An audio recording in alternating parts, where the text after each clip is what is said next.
Well, the Chargers are 1-0, 16-13. They beat the Bengals in Cincinnati with Hayley Elwood on the final drive presented by Microsoft Surface. And Hayley, listen, it was not pretty, but a win is a win is a win. That is basically how you would put it. Look, no preseason. I think everyone was kind of interested to see how teams were going to come out, start the games. It looked like it took a little time for kind of the Bolts offense to get going. But I will say, a win is a win. And when you're on the other side of it, of a one-score win, it feels really good. And feels really good when you start out the season 1-0 for sure. Yeah, the Chargers were on the wrong side of those one-score games last year. They find a way to get it done. I thought the defense was just fantastic, especially in the first half, getting after Joe Burrow. One of the things we talked about was make Joe Burrow uncomfortable. 3 sacks, 6 quarterback hits. It was good to see Jerry Tillery get in the mix with his first sack of the game, really setting it off for the Chargers. Joey was Joey, and the turnover battle. Hayley, we talked about that all offseason. This was a key for us going into this game was get a couple of turnovers for your offense. The Chargers did that, and Tyrod didn't turn the football over. Yeah, win the turnover battle. That was huge. And like you said, the defensive pressure. I loved Melvin Ingram after the game, said he felt like he saw Jerry Tillery grow up. And I think he was a guy, he's so cool. Throughout camp, you heard Coach Lynn talk about him. You heard Gus Bradley talk about him, that he really had seemed to make that jump, at least in the offseason program from year 1 to year 2. And the way he started and came out right out of the gate was huge. And it absolutely set the tone.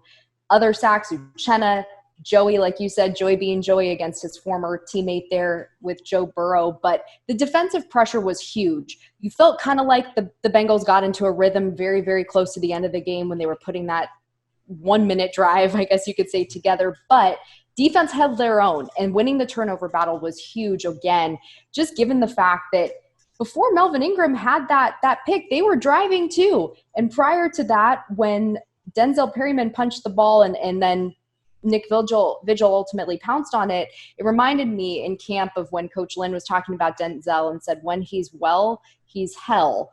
And that was definitely on display today, especially with that turnover. Denzel, if he gets a hold of you, he is a punishing hitter.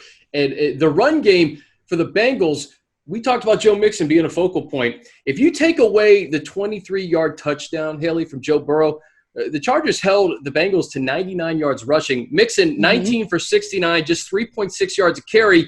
Going into the game, 593 touches the last 2 years for Mixon without a fumble. You alluded to that fumble that Denzel Perryman forced and ex-Bengal Nick Vigil picked up. Yeah. So I think we saw a lot of things defensively and just the emergence and the arrival of Linval Joseph on that defensive line. I just think it's going to be so much fun for Bosa and Ingram to play alongside this guy. He takes up so much space. He's a run stuffer. He can also get after the quarterback. Well, not to get too far ahead of ourselves here, but obviously they play the Kansas City Chiefs next week. Their rookie running back, Clyde Edwards-Helaire, had 138 yards, I believe, versus the Houston Texans. So to get that start, being able to relatively do a good job containing a run game is paramount and huge when you know what you're up against next week as well. Yeah, no question. In the Chargers running game, we saw Joshua Kelley get some work in that second half. 12 carries, 60 yards, a big touchdown. The Chargers' only touchdown of the game. Unfortunately, Justin Jackson gets hurt with a quad injury. The running game was a little slow at first, but you look at these numbers, 19 for 84 for Austin. That's 4.4 yards a pop. Kelley, 5 yards a pop and a touchdown, 155 yards on the ground, and that's without Tyrod Taylor really doing anything. He had 6 carries for 7 yards. So just you take Tyrod out of the equation. Eckler was getting rolling. And by the way, no Mike Pouncey, no Trey Turner. Yep. Certainly helps when you can run the football too, even with sort of I don't want to call it a makeshift offensive line, but they had injuries and they had guys step up in certain places. I think one of the funny things too after the game, Hunter Henry said about Joshua Kelley, look, you saw him get going and you saw it in camp, but to see it live in a game was a totally different thing. And it definitely proved why this team drafted him when and where they did in this year's draft. And he was a force out there. I mean, he was ready to go and he looked so comfortable. I think one of the things too with no preseason that we had heard people talk about is the comfort level, especially of a rookie. You know, this was his literal first pro game action. Yeah. But to do what he did, to get the touchdown, to put the team on top, Huge. Absolutely huge. Another rookie, too, Joe Reed getting in the mix with a 46-yard kick return. These are the little things that add up throughout the course of a 16-game season, Haley. We may not be talking about it a lot maybe this week, and you talk about Melvin Ingram's interception, Josh Kelley's touchdown, some of the flashy things. But that 46-yard kick return, those are the things that Joe Reed can provide to this special teams unit. Yeah, and those are the things that when you take a look at this Chargers draft class and who they drafted and when they drafted them. I mean, you saw what Joe Reed did at UVA, especially in the return game. He was huge. And that played a huge factor for this team. I mean, I was so excited to see him just run, and get as big of a return as he did. And so I think ultimately, when you look at a draft, you look at, kind of helping and supplementing pieces to what you already have. And two of those guys made very big contributions today. One of the things that was just gutting at the beginning of the game was that injury to Drew Tranquill. It looked like it was his left ankle. He was carted off the field. You and I remember a specific weekend practice where Tranquill was just all over the field making tackles. We were so excited to see him and his emergence in year two. Obviously we don't know the full extent yet, but it was just really tough to see. It's so heartbreaking. And when it happened so early in the game too, and after the camp that he had, I mean, I think it was you who tweeted after that training camp practice, I expect to hear, with the tackle, Drew Tranquill's name called a lot this season. And it's just so devastating when stuff like that happens. And also, the impact that he has on special teams too is huge. But then the flip side though, when you look at Nick Vigil stepping in for him and making the play that he did later on in the game, that was good, and that was huge to have a guy who this team signed in free agency who did great things for the Bengals over the last few years. But to come in and sort of supplement that was big. But prayers up to Drew. I mean, he's just as good of a player as he is. He's a great person. Yeah. And we wish him all the best in the recovery, whatever is ahead of him. No question. And, we talked about all these positive things. Listen, it wasn't all pretty, 16-13. There's a lot to work on. Coach Lynn acknowledged that. Tyrod acknowledged that. 6 for 16 on third down. That needs to be better. And they got to sustain drives. They got to punch it in. You can't rely on Michael Badgley field goals all the time. Field goals are not going to beat the Kansas City Chiefs. Field goals are not going to win games in the AFC West when you talk about the firepower that Las Vegas and Denver has. So this is week one, and you will take a win in the National Football League any day of the week. It doesn't matter what it looks like. But that being said, Kansas City's coming to town. They're the Super Bowl champs. They're going to have to score some points on Sunday. Yeah, like you said, two goal-to-go situations. So it's week one for everyone here to come up with those just with field goals, though. You're right. It's not going to cut it all the time. And you eked out a win today in Cincinnati, but we know what the Kansas City Chiefs are capable of. They kind of got off to, they got rolling. We'll say that. They definitely got rolling in last Thursday's game against the Houston Texans. And we know what they do. These teams, they know each other very, very well, but you do have to improve. But I think, that's something that'll happen with just more games and more comfortability too. I mean, don't forget, this is still essentially a new offense with Tyrod Taylor at the helm. They haven't really played a full game, games yet, given the fact, again, no preseason. So the work in camp, they're building on it. They're working on it. But you are right. 3 is not going to cut it against a team like KC. You need double that. You know what surprised me a little bit? Austin Eckler had 19 carries, 84 yards. He was targeted just one time in the passing game. I expect that to probably change as the season progresses, but it just struck me as a little funny because Austin's so good in the passing game. He caught 92 balls last year. Just to have one target in week one, I thought was a little curious. Yeah, and who knows kind of what that attributes to. I mean, I think obviously there was a comfort level with Phillip Rivers being able to sort of dump it off to him over the last, especially last year significantly. But, again, I think we're going to learn a lot more about this offense as the games go on, as they continue to get more comfortable. I will say that was definitely surprising too. I think if you had Austin on your fantasy team, you were probably a little surprised as well with that. The PPR, you're like, hold up, one? Yeah. You're like, wait a second, this doesn't feel quite right after the year he had in 2019. But again, I think we'll just kind of learn and see. I mean, to flip it, you look at a guy like Mike Williams, who was that trusty third down receiver like we know him to be. Hunter Henry had some great gains too. So, I mean, we'll feel it out. But I do agree with you. It was a little surprising to see that. But, again, this offense is pretty young. We're so young in the season, and we'll see what happens in week 2 and beyond. A couple quick things for me before I turn it to you for your kind of final takeaways before we get to Daniel Popper of The Athletic, who's going to join us in a second. You mentioned Mike Williams. Going into this game, we didn't know if he was going to play. Yeah. We didn't know if he was just going to have a few plays. He was targeted more than any wide receiver on the team, any receiver, period, on the team. 9 targets, 4 catches, 69 yards, and he does what Mike Williams does. He catches a big gain, a 37-yarder. And Hunter Henry, when Hunter Henry is 100%, he's one of the top 5 tight ends in the National Football League. 5 catches, 73 yards, and a long of 33. So I think just being able to spread the ball around to those 3 primary guys, when you talk about Keenan, Mike, and Hunter, and then getting these running backs involved eventually in the passing game, Chargers should be in good shape in that department. Absolutely. And I think just to kind of tag off of Hunter for a second, I remember when they drafted him back in 2016, you felt like, oh, this is the heir apparent to Antonio Gates. This is the kid that's going to come in and eventually when Gatesy retires, step up into that role. Unfortunately, he's battled injuries over these last couple of years, but you nailed it. When he's on, he is on.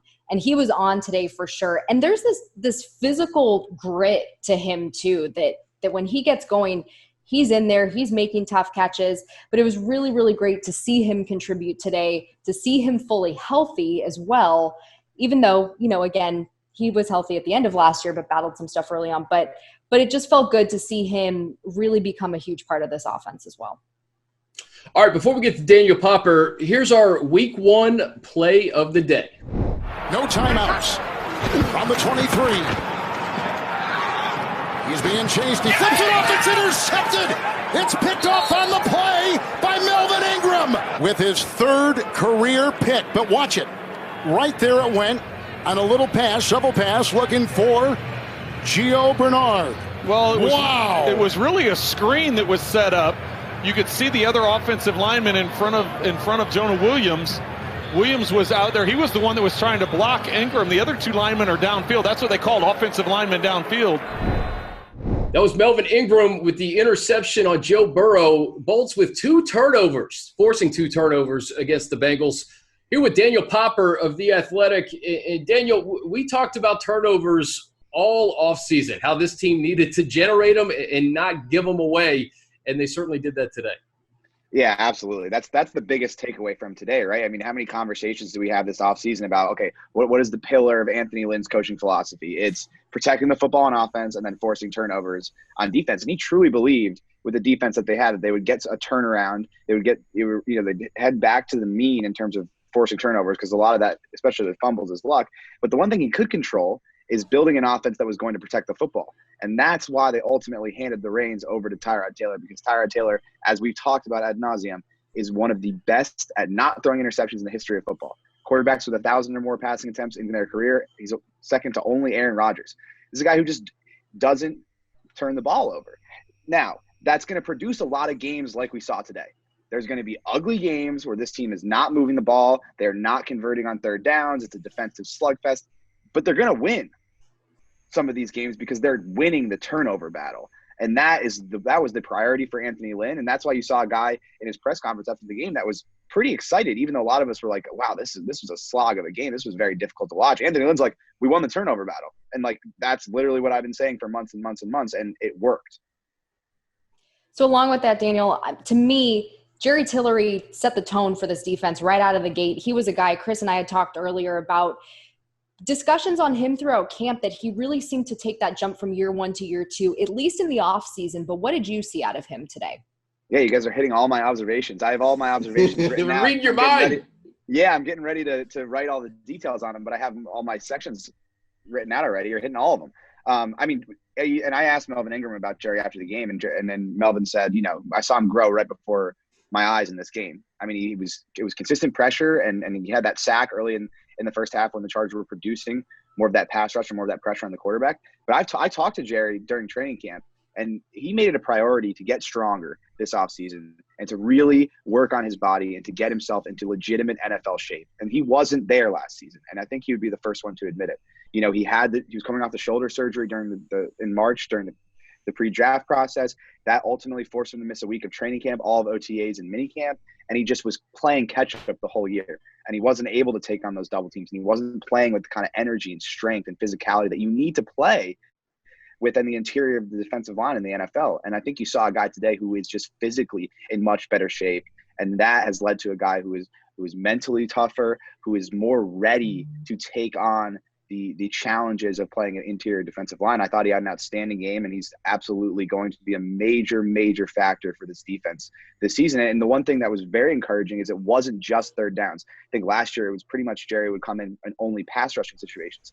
Today, because he was playing well, towards that second half, he was getting in on first and second downs, really rotating with Justin Jones. And if he can be that guy for this defense, there's no telling how great that front can be. He had that sack, but that hit on Burrow, I think it was like a read option where he gave it up to Mixon. Kaiser hit Mixon, but Tillery hit Burrow. I thought Burrow actually had the football at that point, but I thought it was the second sack of the game. Yeah, absolutely. And I mean, you know, that's why people are excited about Jerry Tillery. Just he has all the tools physically. He's 6'6". He's got the speed to beat guys on the interior. And now you're sort of seeing that he also has that strength, and he's starting to put it together mentally where he's reading things pre-snap. And you're just seeing a better player in every single facet. That was a perfect example. I mean, he shot that gap, had that play diagnosed down to a T, and then almost, you know, had got a sack on the quarterback on a design run play, which is, you know, that's why Melvin Ingram is saying the things he's saying about Jerry Tillery after the game, because those plays are impressive, and that's sort of what the Chargers were expecting out of this guy when they drafted him in the first round last year. Daniel, it wasn't pretty offensively. I mean, the running game got going towards the end, and we saw some sparks from Joshua Kelley, which was really good to see, and Eckler had 19 carries, 84 yards. But there's a ways to go on that side of the ball. But I think you hit it at the top. Coach doesn't want turnovers, and they accomplished that today. But that said, new offense, still a lot to go. Yeah, exactly. Like the way I looked at it, and this is the question I asked Tyrod after the game. You know, like you're overhauling your offense. Ultimately, that's what they did. You're adding a lot more bootlegs. The play action, they used to be among the lowest in the league in play action because Phillip Rivers didn't really love to do that. But it was play action pretty much every passing play. You design quarterback runs. There's a more zone blocking than there have been in previous seasons. So you're having all these changes to the offense, and you had 0 live reps all throughout camp. You didn't have any preseason games, obviously, but just as importantly, you didn't have any of those joint practices that a lot of these guys say can be as valuable or maybe even more valuable than preseason games. You're getting your first live reps in a real game with this new offense. And obviously it's going to take some time for everyone to gel and for everyone to grasp what they're trying to do and for everybody to see, you know, find their roles and find their footing in this, and what is really a new scheme. And I think you saw that early on in the game. It was, you know, it looked a little bit discombobulated, a little out of sync. These guys would admit that, you know. But like you touched on, Chris, it got better. They sort of, you know, committed to the run early in the second half. Anthony Lynn said that's something they really wanted to do, was like, we wanted to pound the rock. And you sort of saw that everyone get a little more comfortable once they broke off a few runs and started seeing that they could move some people around and get some productivity in the running game. That opened things up a little bit. But in my mind, it's something they're going to get more comfortable with these changes as they get more live reps. And, you know, in a normal off season, they might have been able to get all this rust off during a preseason game or, you know, during those joint training camp practices. Now you're going to see them, you know, shaking that rust off and trying to find that comfortability sort of as the season goes on. I think you saw it get better as the game went on today. And I think you're going to see it get better and see these guys be more comfortable as the games go on. Third down efficiency, not great today. But to your point, this is still, you know, essentially, like you said, a new offense. Is that something that you see also improving as these weeks go on, as these games go on? How do you think maybe they shore that up a little bit here? See, that's the tough thing. And it was really both sides of the ball, because last year, third down defense was a real issue, and that was a priority. That's why they went and got Chris Harris, because they felt like we need to be better on third downs. Now, they were expecting Derwin James to be back and to improve in that area. He's not there, and it was an issue again today. You know, they almost allowed 50% of their third down conversions on defense. But in terms of offense, it's going to take some time, you know, because in years past, third down was, all right, put Keenan in the slot, let him win one-on-one against a slot corner and throw it to him. You know, Tyrod Taylor isn't as comfortable putting the ball into tight windows as Phillip Rivers. He's not as comfortable throwing the ball over the middle of the field. So these receivers are kind of going to have to adjust to a sort of a different style of play. Now, what you get out of it is no interceptions and no turnovers. What you don't get is, a guy who's going to force the ball in the middle of the field and try to make plays on third downs. Now, with that being said, there were a couple instances this game where Taylor was able to scramble, get outside of the pocket, and either run for a first down or throw for a first down. Now, those are very valuable plays that I think will probably allow them to be a better third down offense moving forward. And I wouldn't expect them to be in the 30% in that range for the rest of the season. But it's just going to take time for all this to come together, especially with all the time missed this offseason. Hey, the running backs, we were just talking about Austin Ekeler, only one target today. I thought that was a little different because he caught 92 balls last year. Do you think this is just, hey, we're just ramping up in terms of the playbook and in what we have offensively, trying to maybe figure some things out? Because I do think that Austin, we know how valuable he is in the passing game. Maybe it's just a matter of time before they get him involved. Yeah, I thought that was really interesting. And I'm going to have to go back and rewatch the game and figure out sort of exactly what happened with that. I did notice a couple times Taylor was sort of rolling out and he had Ekeler there. And maybe if Phillip Rivers was in that same situation, he's going to dump it to Ekeler because he knows Austin can run much faster than he can. And he's going to be able to make some guys miss. Tyrod Taylor is a guy who can make people miss and he's got speed. And so in that situation, he's not always going to dump it to Austin. He might say, okay, I can extend this a little bit further and maybe find a guy 20 yards downfield, which he did once. It's going to be interesting to see because heading into the season, I didn't really expect Austin's role to change too much because Tyrod Taylor has never been afraid to dump the ball off to running backs. That's been something he's done throughout his career when he's been a starter. So I wouldn't expect him to have, one target or however many targets he had, those kind of limited targets the rest of the season. I would expect him to be a big part of the passing game. But like I've been saying, it's going to take these guys time to mesh. That's something that we're going to be watching over the first probably half of this season. And you're probably not going to see this offense clicking at its full potential, until they get some of these offensive linemen back and then until they actually get a lot of time to play in this new system and sort of everyone can figure out their roles. But Austin Ekeler is a fantastic receiving back and he needs to catch the ball a lot in order for this offense to be productive enough to win games. So that's something that this coaching staff, I'm sure, will probably focus on this week and in the coming weeks. Well, I think to that point, there's definitely an element of building trust that happens now that you have this quarterback who really hasn't had a whole lot of time to work with these guys, like you said earlier. And I remember at one point this offseason, I forget, it might have been Keenan was talking about, or maybe it was Hunter, the receivers themselves, and Austin, you can throw him into this equation as a receiver, they have to get used to how a guy like Tyrod Taylor throws the ball, the touch that he has, it's different. And so I think there's probably an element of building trust that will, like you said, go on and get more comfortable as these weeks go on as well. Yeah, absolutely. I mean, you can go down the list. The arm angles are different, obviously, between him and Phillip Rivers. The speed at which the ball is thrown, where the ball is being thrown from. Phillip's pretty much exclusively in the pocket. Now, a lot of Tyrod Taylor's throws are going to be coming from outside the pocket. Anticipation, that was something that Phillip Rivers was outstanding at, was able to see the field and know where the pockets were going to be. And he was willing to put balls into tight windows and throw into open spaces and hope that his receiver can make a play. The mentality is completely different for how Tyrod Taylor approaches playing quarterback. He's much more protective. He's not going to take those risky throws and take those risky chances, So you go down the list. The differences are they couldn't be more different quarterbacks. And that's going to take time to gel. It just is. And I think you saw that today. I think it was very evident. And Tyrod Taylor even admitted it. We were out of sync. But that's to be expected. This group has not gotten a lot of time together. And so it's very encouraging that they go out and win a ball game on the backs of their defense and by not turning the ball over, knowing that they can improve that much offensively to the point where, they would, potentially be winning games for them offensively later in the season if everything comes together and everything clicks the way they're expecting it to. The margin for error in a NFL season, it's razor thin, and they probably don't win this game last year, to be honest with you. When you're 5-11, it kind of reminded me of the game they actually did win against the Bears, where they missed a field goal at the end. But I'm really talking in terms of just the little things that they didn't do last year to win games like this. We talk about turnovers. I use Joe Reed as an example, a 46-yard kick return. These are the little things that just really didn't happen last year that hopefully can happen for the Chargers this year. When you look at a division led by the Kansas City Chiefs with a lot of great offenses, frankly. When you talk about Vegas and Denver, they have the potential to score a lot of points. But when you have a defense like this that can keep the scores down and you can play sound, fundamentally sound football, you have a chance to put yourself in a situation to win all these games. Right. But, I mean, they went 2-9 in one-score games last year. Yeah, there you go.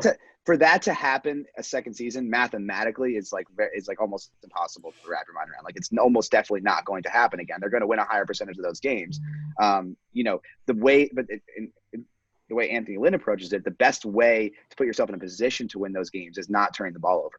And like you alluded to, you got the feeling that last year, maybe instead of that at 13-6, that being a touchdown drive, Phillip throws an interception, and instead of tying the game, it's one of those backbreaking interceptions that he threw a bunch of last year. Tyrod's not going to do that. He's going to protect the ball at all costs. And so I think Anthony Lynn's approach is, okay, yeah, we're probably going to regress back to the mean, but let's try and put ourselves in the best chance to make sure that regression happens. And that means limiting turnovers and giving yourselves a shot in these one-score games. And that's what happened today. Next week, Kansas City Chiefs come to town, home opener at SoFi Stadium. 2 goal-to-go situations for this Chargers team today. Came up with field goals. 3 is not going to cut it against the Kansas City Chiefs. How do they shore these things up in a relatively quick time? Got to feel comfortable, but you're facing the defending Super Bowl champs next Sunday. Yeah, I think it goes back to what I was talking about earlier. You get your first live reps under your belt in this new offense with a new quarterback, and you can only really build from there. And then you also have the luxury of knowing that, generally speaking, Gus Bradley has done an outstanding job of scheming against Patrick Mahomes. And I would argue that the Chargers have played the Chiefs defensively better than anyone in the league. They've just done an outstanding job. They did a great job defending him in Mexico City last year, and they probably should have won that game if Phillip didn't throw 5 interceptions or 4 interceptions, how many he threw. They probably win that game because they really limited him in terms of his yards per attempt. So I think they can sort of lean back on knowing that, okay, like we haven't figured them out. I wouldn't go that far, but we have a good understanding of how to contain Patrick Mahomes and prevent him from, having those type of, Hall of Fame games that he does so often.